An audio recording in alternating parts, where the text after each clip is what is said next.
Please don't forget subscribe to the channel and hit the bell to get notified of new daily videos. I'm Quinn and I live a life most would call meticulous. I work as an archivist, surrounded by dusty ledgers and forgotten histories. My apartment, a top-floor unit in an old brick building, is a sanctuary of order. Every book on its shelf, every collected map carefully rolled, every journal entry dated and precise. I like things to be right, to be real. It's comforting. Or it used to be. The first hint that something was wrong wasn't a monstrous shadow or a whispered threat. It was far more insidious, a subtle fraying at the edges of my reality. It began a few months ago, after a string of late nights researching a complex provenance for an upcoming exhibition. I remember feeling a distinct pressure in my apartment, a sense of being observed, even when I was alone. I chalked it up to fatigue, the echoes of too many dead voices from the archives. Then came the sleep paralysis. The first time I woke in the pre-dawn quiet, my room bathed in the ghostly glow of a distant street lamp. I knew I was awake, yet I couldn't move a muscle. My breath was shallow. My heart hammered a frantic rhythm against my ribs. There was no demon, no hag, no shadowy figure, just an immense, oppressive stillness.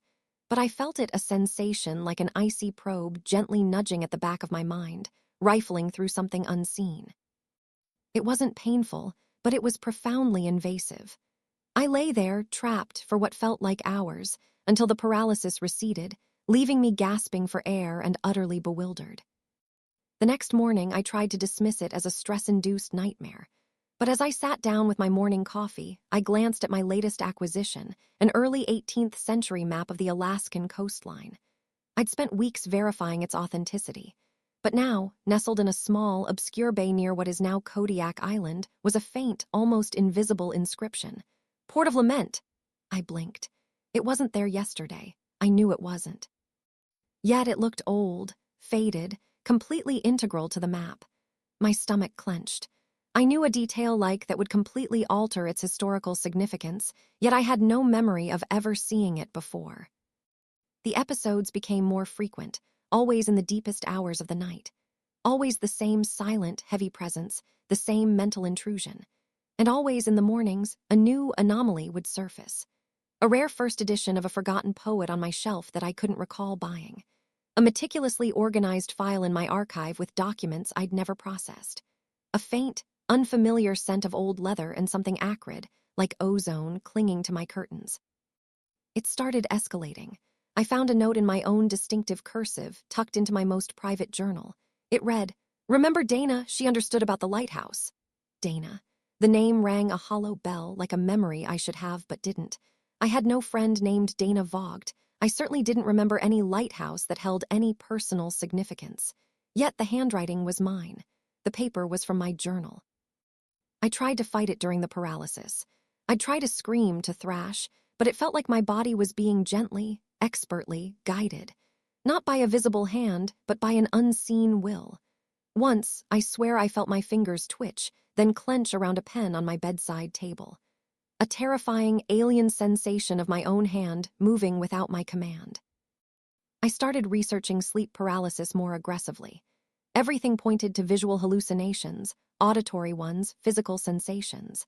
Nothing about waking up to find your reality slightly, terrifyingly rewritten. I felt isolated, trapped in a reality that was subtly shifting around me. I questioned my memory, my sanity.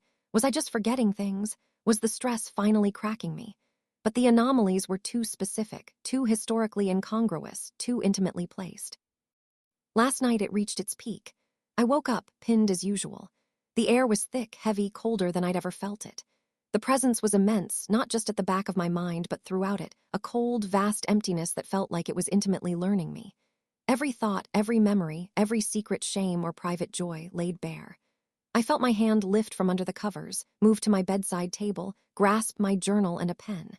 It was my hand, but the intent wasn't mine. I watched, helpless, as my fingers opened the journal to a blank page. Then a thought, not mine, but placed into my mind with crystalline clarity, a profound and terrible understanding. I am learning, I am refining. Soon I will be complete. And my hand began to write.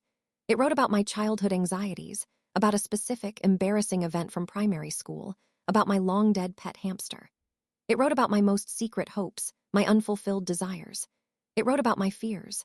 And then it wrote, in chilling detail, about Dana Vogt. It described her as my closest confidant, the one person who truly understood my obsession with hidden histories, the one who shared my youthful dreams of finding lost civilizations. It described a specific weekend trip we took to a coastal town where we found an abandoned lighthouse and swore a pact of eternal friendship. None of this had ever happened. The entity wasn't just observing. It was actively creating. It wasn't feeding on my soul.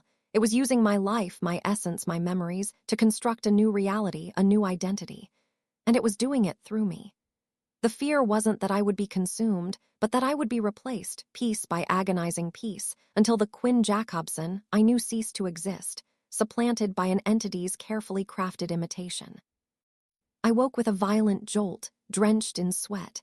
My journal lay open on my bedside table, the ink still fresh. I scrambled to read the new entry. It was all there.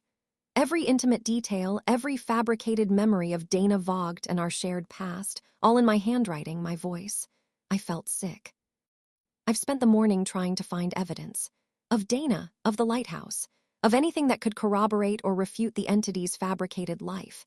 I found old photos, contacted distant relatives. Nothing.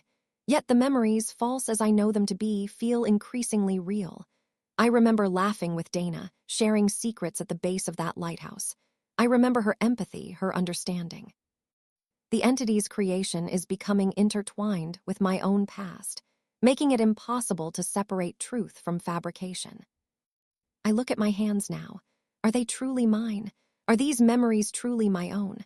Or am I just a vessel, a fading echo, while something else steps into the meticulously ordered life I once curated? I don't know who I am anymore. And I don't know if it's done, or if it's still refining, still transforming into me. If you enjoyed this video, please hit the thumbs up button to like it. And please do subscribe to support the channel.